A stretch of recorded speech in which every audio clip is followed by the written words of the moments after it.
watching Sun TV, broadcasting to the world from studios in Providenciales, in the beautiful by nature Turks and Caicos Islands. Sun TV, your source for real news as it happens.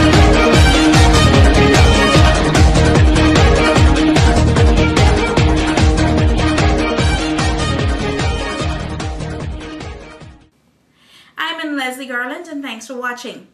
Although the U.S. Embassy in Nassau opened a remodeled consular agency in Providenciales on Monday, October 1st, residents of the Turks and Caicos Islands will still have to travel to the Bahamas to renew and apply for their visas.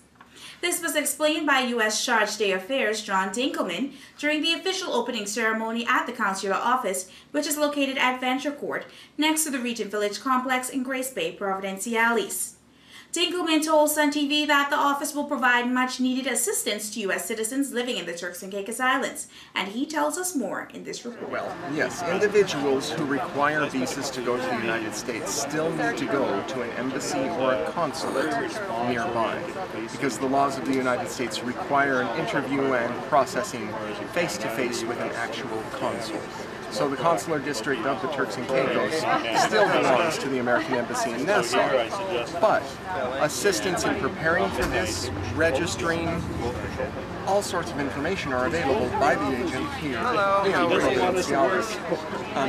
A consular agency's purpose is to assist citizens who find themselves in harm's way.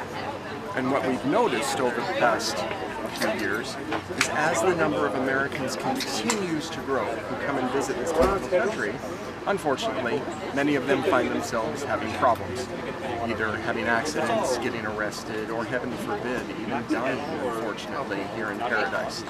And those people and their families need assistance here on the ground, right where the issue is. And that, of course, is why we have this agency here.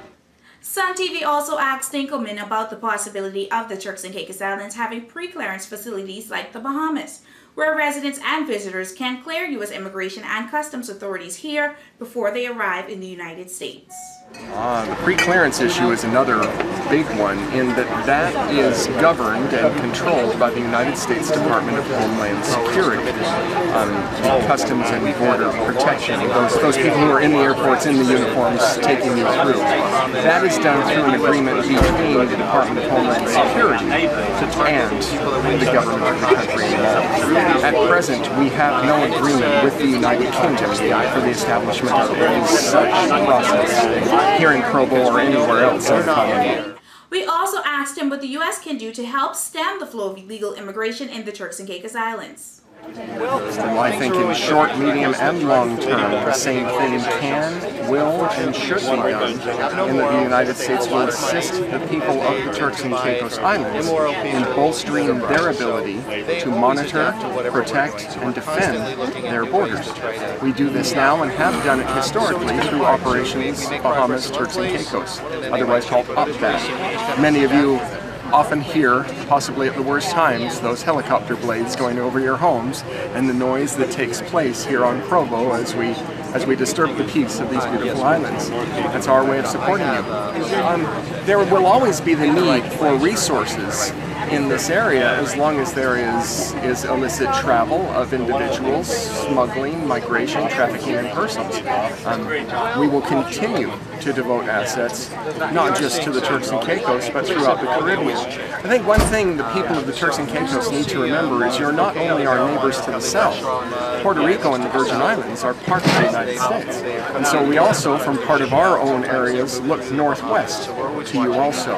And so you, in and of yourselves, constitute part of our chain of defense for our own nation. So we will always be invested in the safety of this beautiful place. Governor Rick Todd, who cut the ribbon to the new consular office, said the opening of the office was symbolic of the strong ties between the U.S., the UK, and the TCI. So, ladies and gentlemen, it's very nice to welcome you all here this afternoon and to welcome Mr. Dinkelman from Nassau and Admiral Baumgartner. As we open the US Consular Agency here in Turks and Caicos Islands, I think it's important just to pause for a minute and just remind ourselves what this building actually means. Buildings are symbols as well as functional spaces. What this building shows is the depth and the strength of the relationship between TCI and the United States of America. And there are two particular elements that I'd like to mention today. The first one is these islands are very open for tourists. We welcome visitors. We expect next year to have some 700,000 American visitors here. We expect to have another 700,000 come to our cruise centre on Grand Turk. These visitors are all, I say to each of you, you are very warmly welcome here. We're glad you're here. You can trust the Turks and Caicos Island government, the Caicos Island police, to do everything it can to make your stay here pleasant and safe. And you have the US Consulate agency here as well to support us and work with you in that. So that tourism, that role of you Americans here matters to us enormously.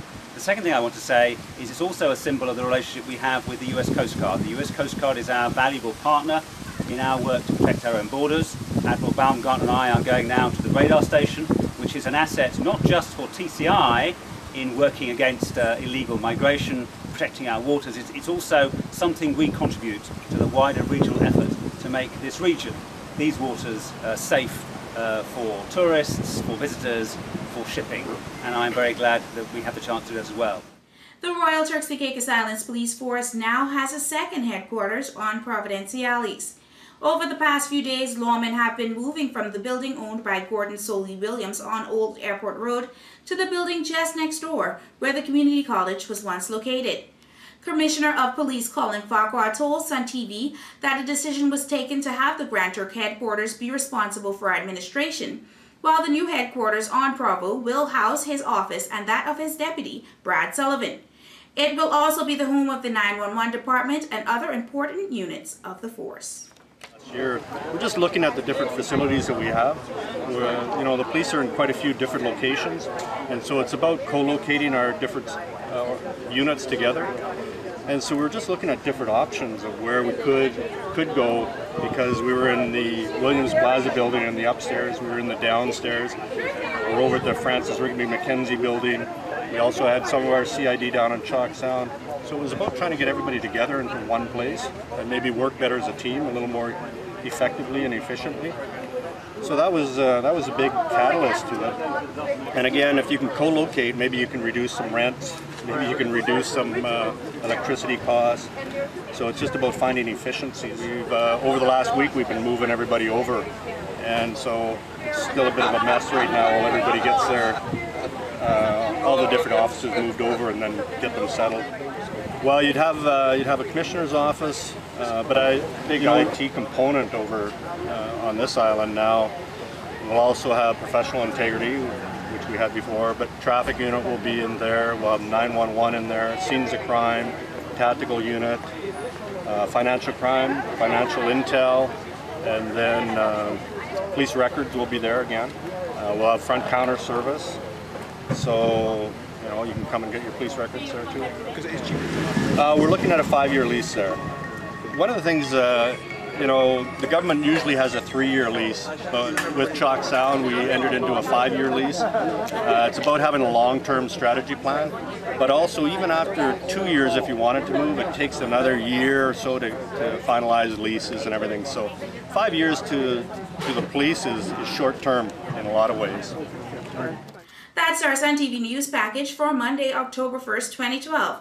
Join us tomorrow as we bring you more real news as it happens, directly to your computer, your mobile phone, or your tablet. Until then, I'm Leslie Garland, and thanks for watching.